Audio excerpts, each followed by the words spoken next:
This is in memory of Greg Kastell, Gokulendra, my godbrother, ACBCSP, Prabhupada disciple, initiated in 1974. This is him in the very early days in the inside jacket, inside cover of my book, in the very front of the book. And here's the book. So, in this book, if you look under Gokulendra or Kastell Greg in the index, then you will find numerous passages in my book about him, about his glories, about his pastimes, about how he made very, very potentially crucial decisions in uplifting the movement in South Africa. Gokulendra was a godsend insofar as he was obviously, along with his other Grahamstown University fellow student, Roma, who became Rochani. They both got initiated in 1974 in Johannesburg. It was almost as if Krishna had sent them on cue, on time, to help lift ISKCON South Africa. There was just a handful of us, a few foreigners, even before I came. It was even less, and there was Shuddhidas alone. You can't even imagine. We had no idea how things would be touched by the angelic hand of Srila Prabhuupada, touchstone, so to speak. By linking up with Srila Prabhupada and linking up with his instructions explicitly, everything became glorious.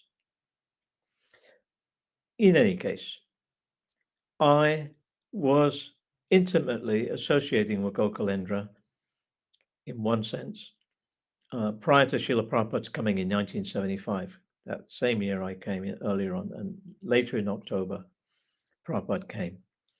And Gokulendra and I did all the preparation work together. And I could understand by his expertise, he was the most cool-headed, intelligent, and kind, humble, meek sadhu. There's no doubt about it. There's something about Gokulendra that in his previous life, he must have had contact with a yogic system or a devotional system, because he just fitted in like a glove. He was perfect, and he was intelligent and smart. So without his help, it would have been very hard for me alone. And he gave me good association, very good association. And then later on, of course, he registered the society with the help of, he went to Pretoria with these sweet balls, simply wonderfuls.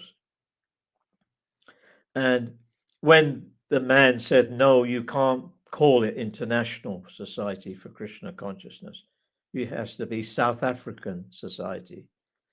And when the man went out, he said, no, you can't have it.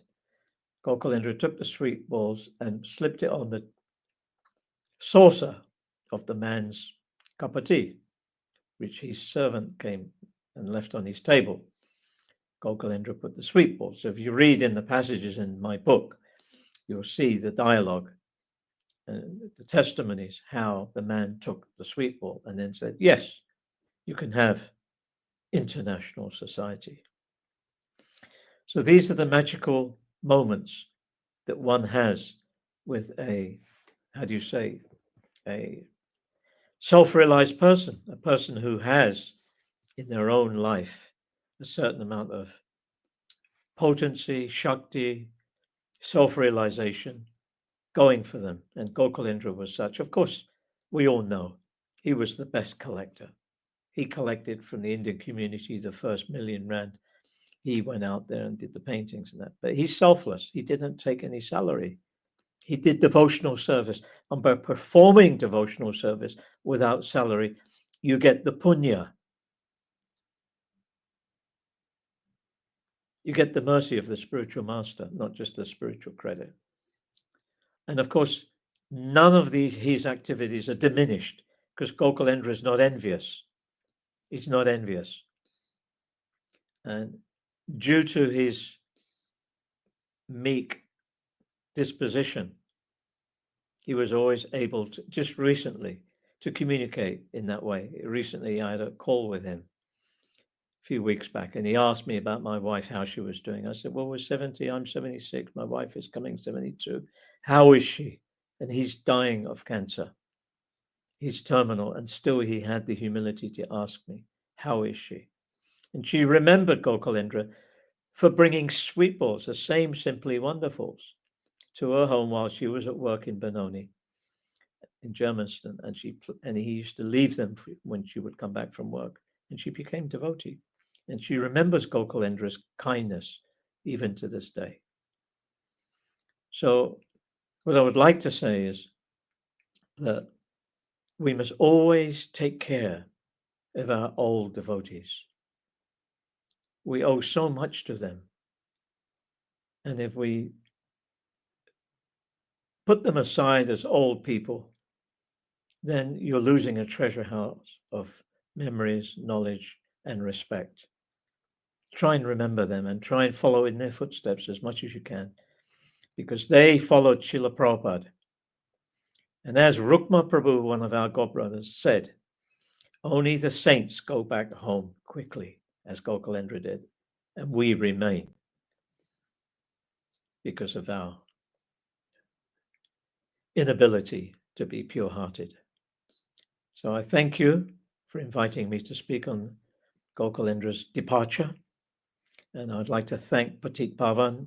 I'd like to thank Atma Tattva for helping me present this, and all the work that Patit Pavan did in garlanding Gokulendra when we found out he was terminal a few months back, and visiting him. And Madhavi Prabhu gave his personal murti of Srila Prabhupada to Gokulendra, and even visited him 1 hour before he left his body and holding his hand. I thank everybody for rallying around Gokulendra Prabhu. Hare Krishna. Thank you very much. Jai Prabhu.